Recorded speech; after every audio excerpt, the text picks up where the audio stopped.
গোটা পশ্চিমবঙ্গে তৃণমূল কংগ্রেসের নাম নিশান থাকবে না। শুভেন্দুবাবু যা বলেছেন, আমি চাইবো উনি যাতে এটা পুরোপুরি ইমপ্লিমেন্ট করেন। এই দলটাই বেআইনি, চোরেদের নিয়ে তৈরি হওয়া একটা রাজনৈতিক দল। আজকে জাহাঙ্গীর তুলে নিচ্ছে, আগামী দিনে মমতা ব্যানার্জি নিজেকে রাজনীতি থেকে উজ্জ্বল করবেন। জাহাঙ্গীর নিজে সরে গেলেন। আরে তৃণমূল কংগ্রেসের প্রার্থী জাহাঙ্গীর সরে গেলেন, দুদিন বাদে মমতা ব্যানার্জি, অভিষেক ব্যানার্জি, গোটা ব্যানার্জি পরিবার রাজনীতি থেকে নিজেকে উইথড্র করবেন। কি করবেন তখন? না, কেউ বাঁচাতে পারবে না। তৃণমূল কংগ্রেসের ওই জোড়া ফুল প্রতীক আগামী দিনে থাকবে না। বলছি জাহাঙ্গীর হঠাৎ করে এরকম পাততালি গুটিয়ে নিচ্ছে। দলটাই তো পাততালি গুটিয়ে নেবে, এটাই তো ছিল। সাজানো দল কতদিন থাকবে সেটা মানুষকে, দেখুন এতদিন মানুষ ভয় পেতেন জাহাঙ্গীরকে, অভিষেককে, ওইকে আর পুলিশ অফিসার ছিল মিতুন, তার কাজ ছিল ওখানে উকিল গেলেও তাকে লোক পাঠিয়ে দিয়ে তাকে ফলো করাতো। ডায়মন্ড হারবারটা তো পৈতৃক সম্পত্তি ছিল না, বিভিন্ন জনকে করাতো।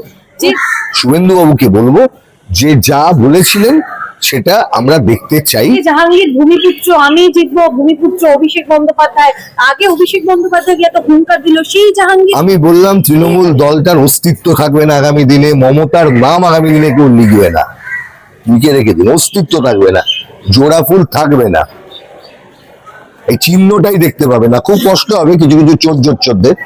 এই দল তার বললাম নাম নিশান থাকবে না, রাখতে দেবো না। গোটা পশ্চিমবঙ্গে তৃণমূল কংগ্রেসের নাম নিশান থাকবে না। শুভেন্দুবাবু যা বলেছেন, আমি চাইবো উনি যাতে এটা পুরোপুরি ইমপ্লিমেন্ট করেন। আজকে বাংলা, এর আগে তোমরা করতে, অনেকেই করতো, কিন্তু বাংলা মিডিয়ার বেশিরভাগটাই তখন দিদির চটি চাটতো, তাদের সাহস হতো না অভিষেক বন্দ্যোপাধ্যায়ের নামটাও লিখবার। আজকে সব লিখতে শুরু করেছে। আমরা সেদিনও বলেছিলাম 35টা প্লটের প্রত্যেকটা প্লট যাদের থেকে নিয়েছিলেন দিয়ে যেতে হবে।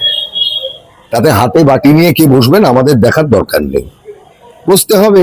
বেআইনি নির্মাণ করেছিলেন, দখল করেছিলেন, কার জমির উপর বাড়ি? শান্তিনিকেতনের বাড়ি বলে যে দেখাচ্ছে, একটা কার জমিতে সেটাও তো দেখাতে হবে। আমার যদি বাড়িই না থাকে, আমার যদি জমিই না থাকে, আমি আমার এফিডেভিটে লিখলাম আমি রেন্ট থেকে, বাড়ি ভাড়ার টাকায় আমার সংসার চলে, বাড়ি ভাড়াটা কি সেখানে এলো কোথা থেকে বাড়ি না থাকলে? দিনের পর দিন পশ্চিমবঙ্গ জুড়ে এই ঘটনা আমরা দেখিয়েছি, তখন মানুষ এগুলোকে বিশ্বাস করতেন না আর ভয় পেতেন। কারুর কোনো অধিকার নেই এইসব বিষয়গুলোকে নিয়ে মন্তব্য করার, যারা এতদিন অভিষেক বন্দ্যোপাধ্যায়ের নামটা লিখতে ভয় পেতেন। আমি এই সরকারকে বলবো, শুভেন্দু বাবুকে বলবো যে যা বলেছিলেন সেটা আমরা দেখতে চাই। ওই পরিবারটির সম্পূর্ণভাবে, আমি বলেছি একটা অত্যন্ত রহস্যময় বাড়ির নাম হচ্ছে 30-এর বি, হরিচার ডিস্ট্রিক্ট। কোর্টের জমিতে মমতা বন্দ্যোপাধ্যায় বাড়িটা রেখে থাকবেন কি করে? কোর্টের জমিতে যখন এই সাধারণ হকার বসলে, সাধারণ লোক বাড়ি করলে সেটাকে কোর্ট গুঁড়িয়ে দিচ্ছে। মমতা বন্দ্যোপাধ্যায় কি করে বসে থাকেন কোর্টের জমিতে? কেন বসে আছেন? কিসের জন্য বসে আছেন? থাকবেন না, সিম্পল কথা, অ্যাজ সিম্পল অ্যাজ দ্যাট। মুখ্যমন্ত্রী বেআইনি কাজ করেছিলেন, মুখ্যমন্ত্রীকে সাজা ভুগতে হবে।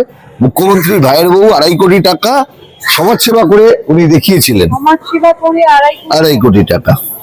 তখন পৌরসভা ভোটে প্রতিদ্বন্দ্বিতা করেছিলেন। 2.5 কোটি টাকা, 1 টাকা 2 টাকা নয়। দময়ন্তী সেন, সমাপ্তি চট্টোপাধ্যায় এবং আরো একজন বিচারপতিকে নিয়ে যে কমিটি গঠন হলো, কি বলবেন? শেষ মাথা, মূল মাথাকে মাথায় ধরা পড়বে। মূল মাথা ধরা তো পড়তেই হবে, শুধু মাথা নয়, সর্বত্র প্রাতিষ্ঠানিক দুর্নীতি যারা করেছেন তারা ধরা পড়ুন, আমরা সবাই চাইব। ইমিডিয়েটলি ধরা পড়ুন সেটা চাইব। অধিকার নেই, সিম্পল কথা। দুর্নীতিগ্রস্তদের রাজনীতি করার অধিকার নেই, নাম নিশান রাখা হবে না। এতগুলো বেআইনি সম্পত্তি, এই দলটাই বেআইনি, চোরেদের নিয়ে তৈরি হওয়া একটা রাজনৈতিক দল। শুধু চোর ছিল এই রাজনৈতিক দল। সব সম্পত্তি যারা করেছো পাবলিকের কাছে দিতে হবে।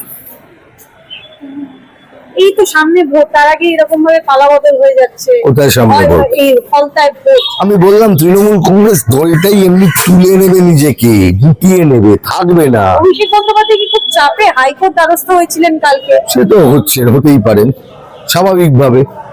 এখন তো রাস্তায় নামতে হবে, অনেকদিন তো চড়েছেন গাড়িতে হেলিকপ্টারে, দিন শেষ হয়ে গেছে। সোনাপাত্র ইডি হাতে ধরা পড়ল, স্বাভাবিক কথা নয় কি?